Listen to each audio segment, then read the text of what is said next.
talk about breaking out of this way of thinking. Yes. Was that a reflection of your attitudes kind of going into this album? Was there a desire there to think in new ways and break out of creative patterns?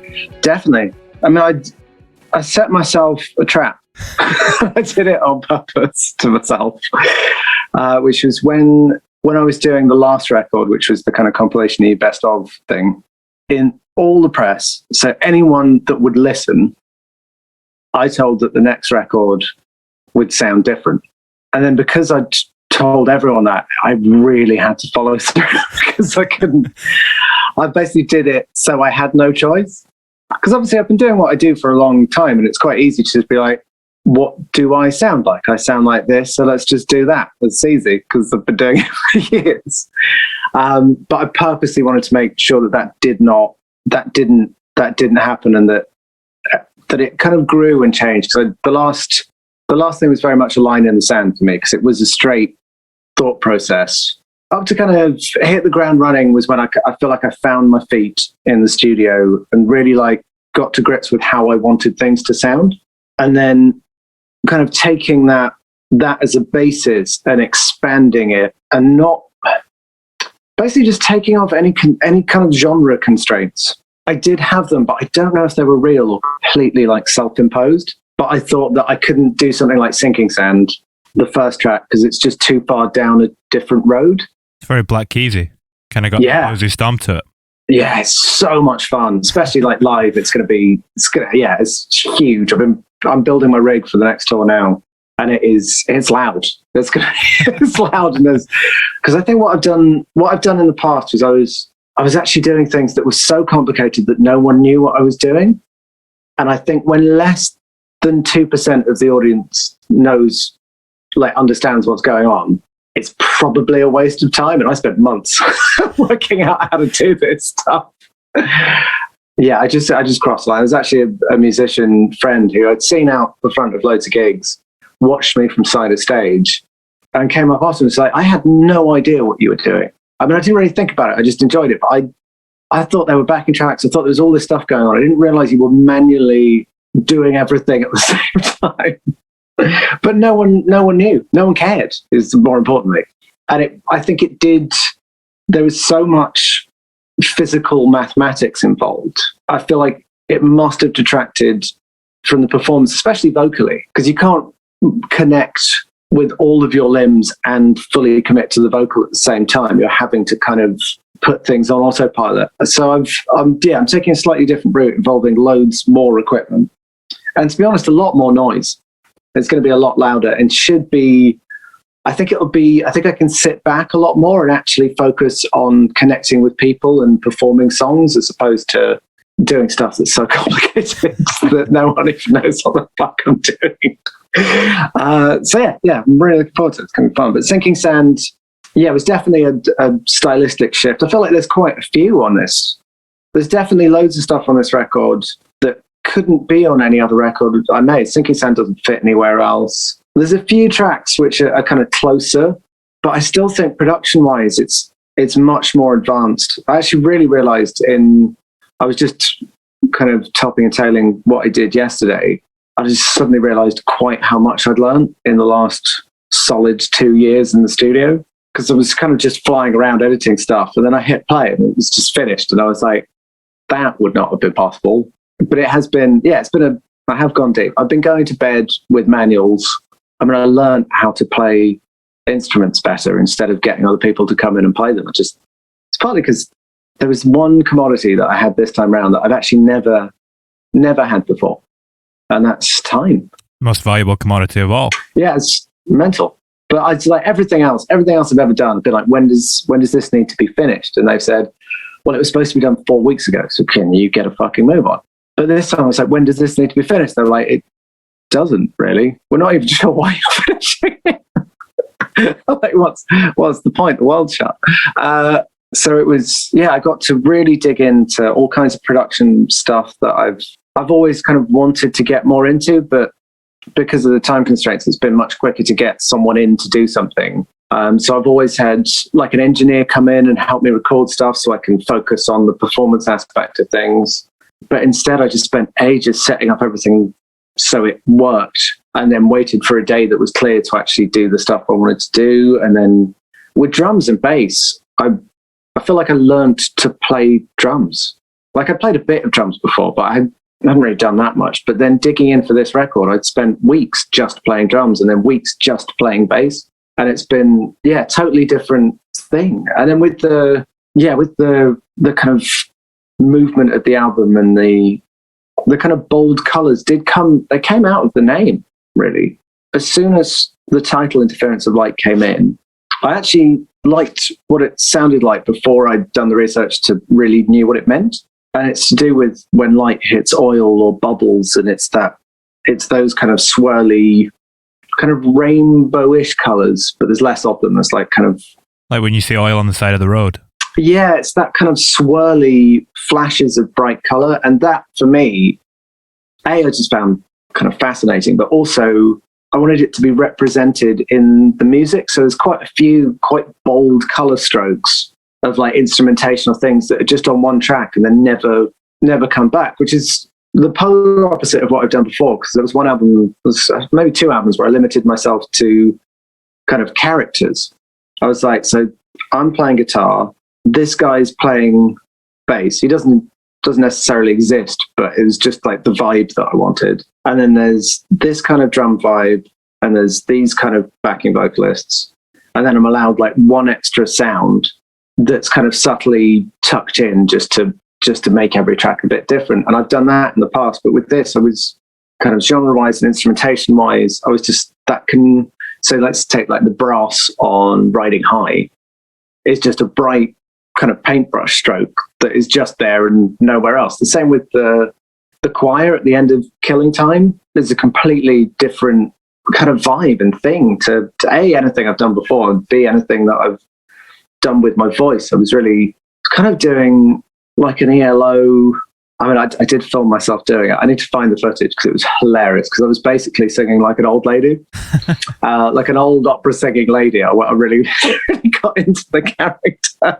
I just went with anything. And then again, with the amount of time, if something didn't work, I didn't have to give up on it, which has happened in the past, because if something's not working and you're behind schedule, you've got to deliver the album, you've got a release date, it has to be released then because there's a label and they're releasing other stuff either side of it, and you just have to like dig in and get it done. But I spent 4 months on one track, which is like unthinkable. Which track? In the past. Better Way took a long time. Mainly just, it was all the drum stuff and just getting it to build right, and because it's got this inbuilt kind of shuffly groove, but if you lean it kind of swung, it kind of just made it sound weird. It just didn't work. And then we had to go in and manually unswing everything and replay stuff. And then it was when the kind of triplets across the 4/4 came in, that's when it properly started coming together. But even then, getting the shape of it took ages, because I had a ridiculous amount of tracks. I think there's like 400 on that. I mean, I know that there's 200 just vocals. So that's incredible. It was a lot of stuff was sent in. So I had an amazing drummer called Matt Rachel he sent some drums in quite early. I had a string player who sent loads of string parts, and then it was kind of sifting through them and working out what needed to go where. And everyone, like all my closest friends, sang on it and sent me stuff, and we put that in. Like my son's on it, my fiance's on it, my brother and sister are on it, all their partners, like everyone. And it was in the absolute height of like lockdown time. I think it was the second time round. It was that point where people were really starting to crack, and I was definitely one of them. First lockdown, I didn't really do anything. I just stared out windows feeling weird, and I genuinely couldn't function. I just wanted to know like what the fuck was going on. And then second one, I was like, right, I can't just stare out windows and put shit to do. So I just dug in. But the thing I dug into was one track. So every day I'd get up, get in the studio and work on the same thing. Totally maddening, completely lost it. And it kind of really fitted the kind of vibe of what was going on. So I think everyone was like, there must be better ways of doing things than this, because this is pretty shit. And so it was kind of, came out of that. That was I think that's the longest I've ever spent on anything, like personally on my own. I was working with Darren near the end of the process, but a lot of the getting the shape of things I was kind of doing on my own and then bouncing it off people, and then Darren's the executive producer for the whole thing. So it was basically with some things it was just, is this finished? With other things it was like, I'm not quite sure what to do with this. Do you want to be in from the ground? And we had a great time. We're using, I mean, obviously everyone was working in ways that they hadn't worked before. We were using some software called Audio Movers, which was invaluable. Really, I mean, I don't think we could have made the album without it. What it is it sends the output from Pro Tools straight to a streamable internet feed, so you can just grab it. And so there was 3 of us. So we've got Liam Noland in Metropolis. He's mixing. We've got me and Darren in our rooms, and we're literally just listening and nothing else, and making notes, and then being kind of turn this up, turn this down. That's not sitting quite right. Can we take some bottom end out of that, put some top end on this, and then go again and just keep making notes? The longest, I think we did a 7-hour mixing session. And the most interesting thing about it is there's no visual aspect to it at all. You're just listening, which is really, I think it's actually better than going to the room, which is what everyone's done before. Is if you can, you go to where the guy's mixing and you sit with him and you do the thing in his room. But there's a few issues with that. One is you're getting distracted by blinky lights and you're seeing the faders move, which can be massively deceiving. And then also you're in a room that you don't know. And however clean it is, it's still a room you don't know. But hearing the mix as it will be in your own space, which for me is kind of where I was putting the records together, amazingly useful. I feel like we got better mixes that way than we have done before. And then also recording wise, with interference, with a lot of it, I was sending my feeds to Darren, and I had Darren on Zoom or WhatsApp or whatever we were using at the time. And he was just listening as I put the record together and being like, oh, actually, have you thought of trying this and doing this? You need to move that mic a bit further away. It's coming in a bit hot. And yeah, we did the drums and all the guitars kind of together but apart. It's interesting. It's almost like you're both in your own comfortable individual spaces focusing, but then also working together through the connection of the internet. Yeah, I feel like for me, it's really opened my mind up to working with other people that I've wanted to work with for years that are just too far away. So I've got loads of friends in Australia because I've done loads of trips over there. And there's people that have been like, oh, it'd be really cool to just do a little EP or do a thing. And there's a girl, Tessa Rose Jackson in Amsterdam, who I've written with kind of once most albums, apart from this one. And I'm just suddenly realizing that you could just link up via the internet and you could have loads of fun. I think it's a great way of kind of piecing ideas together. You mentioned as well a while back that you were working on a track yesterday and you kind of put it together quite quickly and you realized how much you had learned in the last 2 years working on this record. Yeah, I mean, so we wrote it yesterday. I kind of put it together while we were writing. I just went in this morning, spent half an hour, and it's pretty much mixed. It just sounds like a record, which is obviously the job. But yeah, I think before I was just palming off stuff where I could, just so I could focus on the bits I wanted to focus on. But I think I've just gained a kind of bigger overview of where I actually want to get to and how to get there. And as I said, I've been going to bed with manuals of all the equipment that I've got that I've never learned properly how to use. I've watched so many insanely boring tutorials on YouTube of people just telling me how to do stuff that I either have never learned how to do or knew once and have forgotten. In a monotone American accent. Oh God, it's so tedious. They're so bad.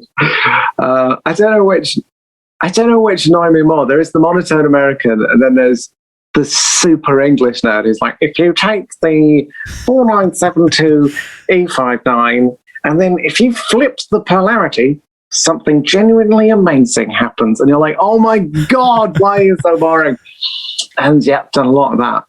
And also, there's a theme running through the album, which ironically, I didn't realize how much of an issue I had with until I finished it. This kind of theme of hope and then acceptance. And I had no idea until I finished the issues that I had with acceptance.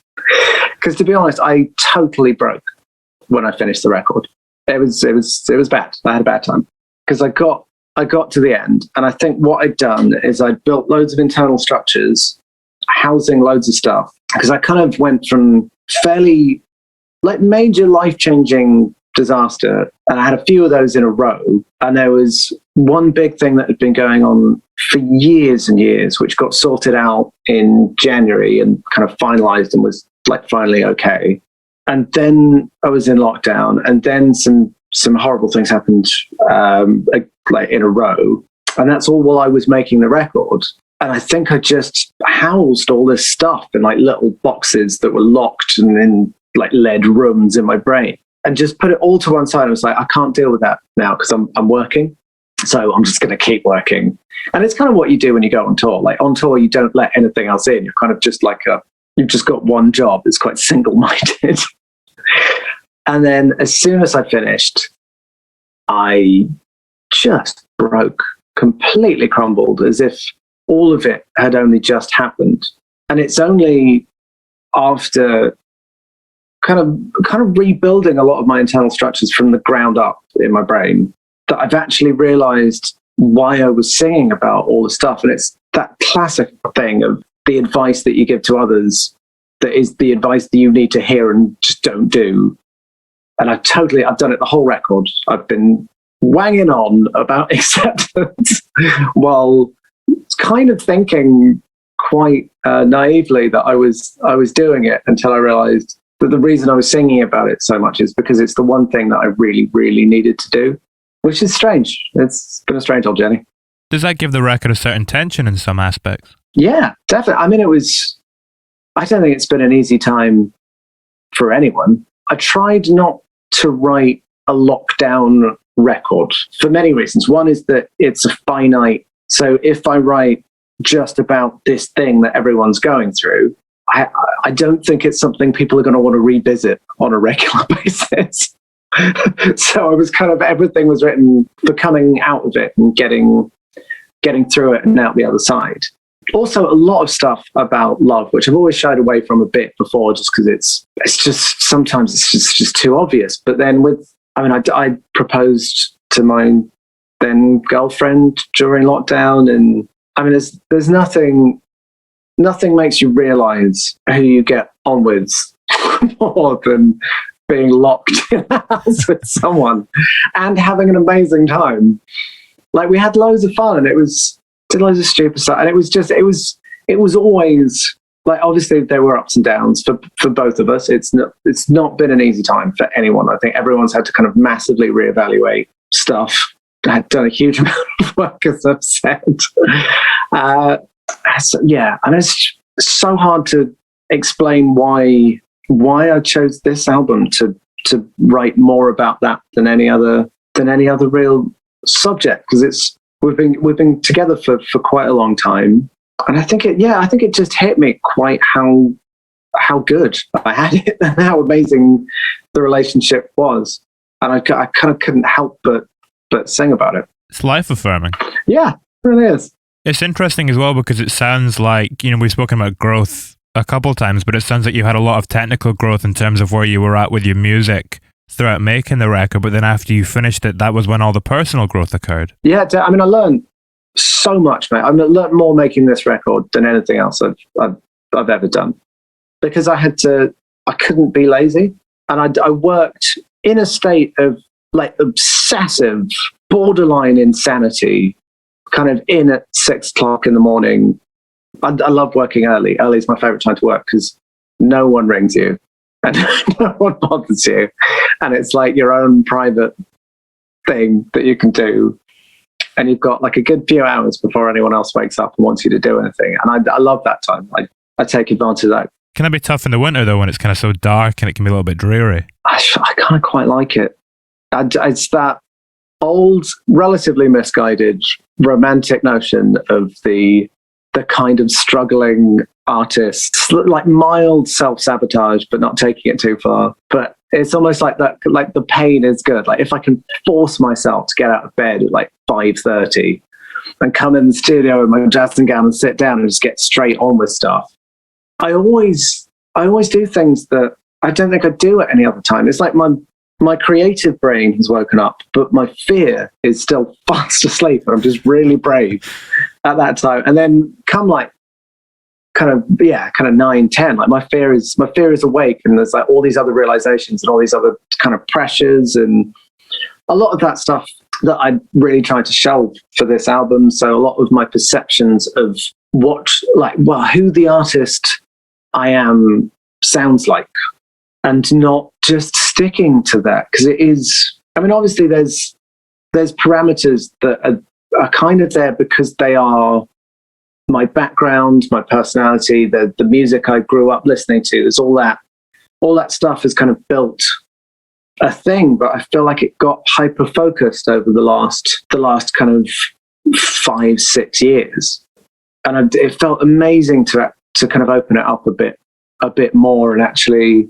really get into production and really enjoy production and make records that I would be excited to listen to because of the sounds in them. And honestly, from a guitar point of view, I've got very into guitar.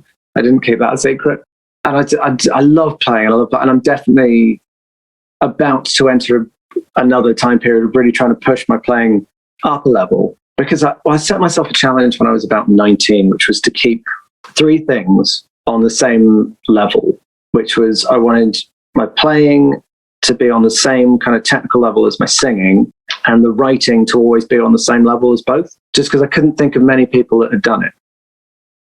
And it's like all my favorite people, I think, have done that, either like purposely or by mistake. But I was really conscious of it. So when my playing kind of went up a notch, I put loads of time into my voice. I probably put more time into my voice than anything else, because although it's the most natural instrument, it's also the most intangible to understand. I've had loads of ups and downs and strange relationships and things that, I mean, I've had to learn some incredibly technical vocal stuff to undo some, I've had to learn to reabsorb air pressure back into my lungs while I'm singing, which sounds totally mental, but it does work. So there's all that stuff as well. And then over the years, I've kind of added more stuff to that. So I definitely put engineering and production on the same level as those, because without those, the other bits don't get translated. So I kind of had to put time into those to get those up to the same level, so I can sit on my own in a room with a pile of stuff and make records that are just good to go, because there's no excuse for me not to be able to do that. Fascinating as well. You know, you were kind of talking earlier on about you had to redevelop these internal systems after you finished making the record in order to deal with the ups and downs that life deals us. And that internal system you're talking about keeping everything on the same level, is an internal system that keeps you constantly improving. Do you have any others like that in a similar fashion that are related to your music that keep you moving forward in a similar way?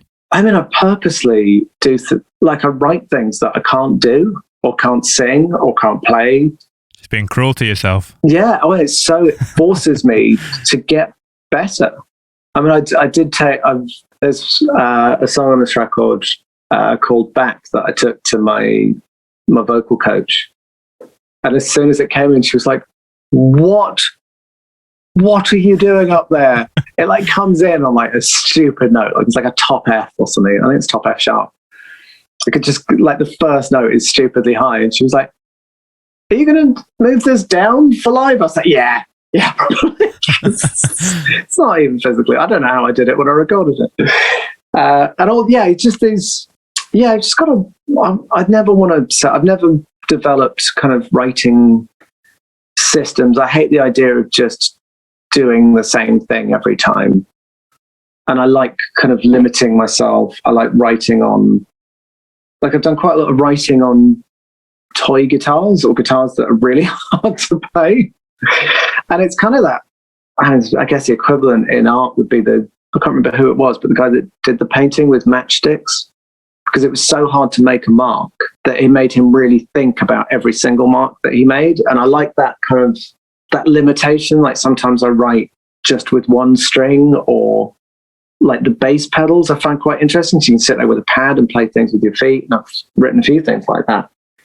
And piano, I'm not amazing at. So there's an instant kind of limitation there.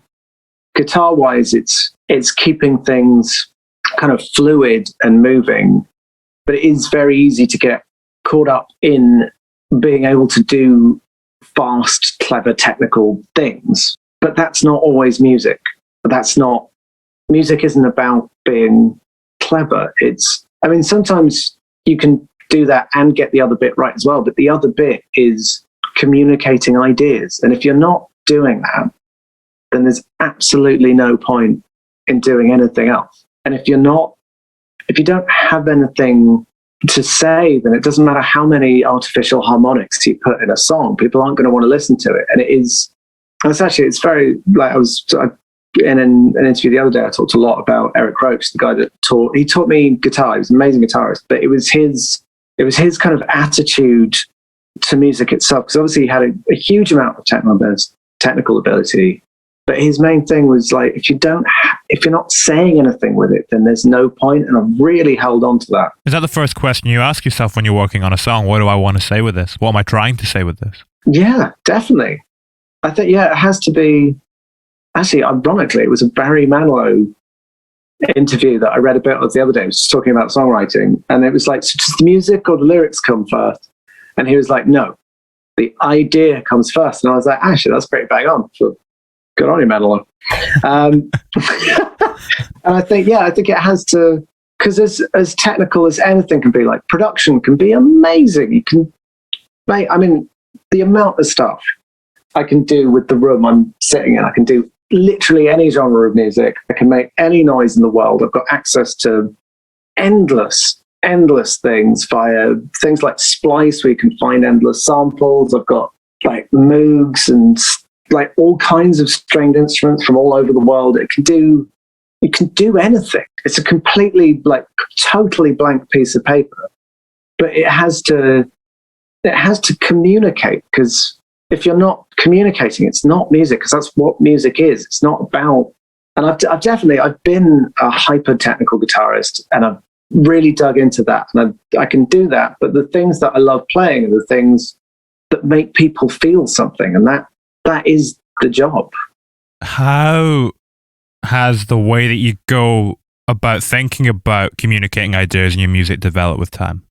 I think I've actually kind of gone back to how I used to approach things. Because when you're young and something inexplicably goes very well, you don't understand why, and you don't have the confidence to just keep doing what you're doing and not think about why people like to record so much. It's a very kind of precise trajectory, and I think I remember reading something, and someone else was like describing their life of learning this thing, and it was exactly the kind of pattern. And it's, in the beginning, you kind of learn a lot of stuff, and you start thinking that you know a lot of stuff, which is dangerous. And then you start applying the stuff that you think you know, and that kind of works, and you get something out of it, but there's a kind of self-consciousness to it that isn't what's required. And then you slowly start accepting that you know less and less and less. And then you kind of stop doing it for anyone else, and you just start doing what feels right, because you accepted that you don't actually know anything, and that's okay. And it's that thing of just sitting, and you've got toys and you've got stuff that you know, but at the end of the day, you have no idea what you're doing, and that is okay. You're not supposed to kind of follow patterns. It's supposed to be spontaneous and inventive, and you can't do that if you're coming in with too many preconceptions about what's going to come out the other end. And it's that letting go of trying to please people. Oh, actually, that was the quote. Oh, I think it was, in the beginning, nothing came. In the middle, nothing stayed. And in the end, nothing left. And that's kind of sums it up for me. Is the beginning is struggling to like kind of get off the ground, and then you get off the ground, and then nothing really kind of sticks, and you feel like you're treading water, which is ironically a track on my fourth album. And then when you finally relax, you realize that you've got all these tools and you have like amassed something. So nothing, like you haven't lost anything throughout the process of making all kinds of mistakes, as everyone does. And you kind of end up in this kind of acceptance of your own limitations and all those things. And you can kind of, you're free to move and free to create. And it's a beautiful place to be. Well, that's probably what's allowed you to experiment in so many different directions on this new album. If you had those fixed ideas, that would have been impossible. Yeah. I mean, if something felt right, I followed it through to its conclusion, whatever it may be. And then I don't think there's anything I worked on that didn't make the record, which is weird and never happens. I mean, it's partly why it's so long, and it is a long record, like 17 tracks these days. This is pretty chunky. But then if everyone's so different, you can get away with it. I hope so. I mean, that's not for me to say. But I love the shape of the album. I put a lot of time into kind of the transitions and modes, and that kind of whole end section. I like the way it kind of winds down, and then you get the last track, which is the proper kind of riding into the sunset. Although the last track on the vinyl is different, which was the whole different medium thing I really got into as a concept, because I grew up with my parents' vinyls. Then I bought loads of CDs, and then everything went to streaming. I don't have a massively nostalgic feeling about CDs. I think they're just a bit too small. It's such a stupid thing, but I'm much more nostalgic about vinyl, and I do own I've got quite a lot of vinyl here. And then with putting this album onto vinyl, it was that really difficult choice and it was actually, I had some friends around in that week when people were allowed to do stuff, and they came over, and one of them hit the ground running on vinyl, which annoyed me because I don't really like listening to myself while I eat. Well, that is life.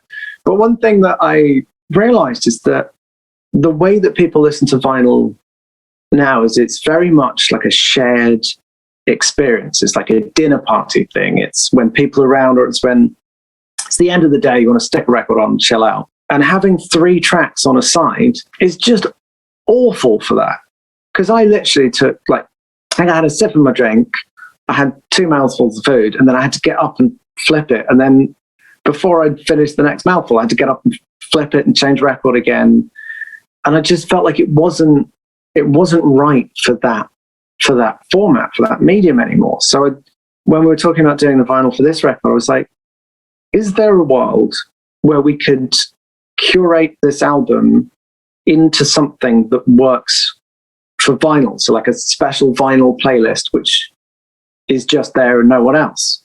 And there was a bit of umming and ahhing, and there's a few phone calls, and it was like, yeah, that seems like a go. And then I was like, okay, so if I'm going to do that, what's the best way of doing that? So I got out a bunch of classic albums, and I listened to them from start to finish, and I kind of mapped out their ups and downs and their shape, because obviously it ends in the middle and there's like a natural pause, and then you flip it, then it needs to kind of start again, and then you need like a more definite ending. And I went through loads of records and those things, and was mapping out shapes and mood and doing loads of weird squiggly lines with like emotions written on them and tempos and things. And then I sat down with the 17 tracks of the album and kind of put them into this shape that seemed to appear. And weirdly, the last 2 tracks swapped places for the vinyl, which is very odd. It's not what I expected to happen, but it definitely makes sense for how that works, and like the natural ending. And so the first side ends with Here Tonight, which works really well. That is just such a natural pause in the record anyway. And then flipping it over, it comes in quite hard. I think you go straight into World Away. And then it actually ends with Getting Late, because I noticed that like all of the classic albums kind of have like a cruiser and then a down to end on. So I did that. It was really interesting. And then with the CD, I wanted to take advantage of all the things that CDs can do. Obviously, there's very little time constraints. Doesn't need to be, because the thing with vinyl, like one of the main reasons I didn't want to just shove it all on one is just because the sound quality goes down dramatically. And I don't think you can charge someone a lot of money. And vinyls are expensive for something that doesn't sound good. So I really wanted to keep it down to like the real sweet spot of where it sounds the best and the flow's right. But then with the CD, none of those constraints exist. And like, I love interludes. I love kind of linking tracks via kind of little interesting things. And obviously with the time constraints of vinyl, I feel like it's a bit of a waste of the short amount of time you have. But for the CD, I wanted to put some interludes in and smooth the trajectory of things. And I think we've put the single edits on there as well. And it's just a kind of longer product. I think it's 22 tracks for the CD, and then Spotify's just 17. But obviously I've thought about the order of the 17, but also I'm well aware that people are going to shuffle it. People are going to pick tracks they like. Stuff's going to just get shuffled around, and like whatever happens with those is not up to me. You kind of just put stuff out and see what happens. Does condensing it on vinyl down to the 11 though change the way that you think about how it sits as the 17? No, it did. I really treated them all quite separately. And it's weird, although like the last track being Getting Late is perfect for the vinyl, and the last track being Interference is perfect for the perfect for Spotify and for the CD. But I don't. It seems weird. The first track is the same, but that was how the album started. As soon as I started working, I was like, this. And not only is it how the album started, it's definitely how the tour is going to start, because it's just such like a solid intro, just massive drums, filthy guitars. Let's do a thing, just straight in. But yeah, the last track changing was very odd. But I like the idea of actually bespokely. I think I'm probably going to do it with everything from now on, and kind of lean things, so you get a slightly different experience depending on what experience works best on that medium.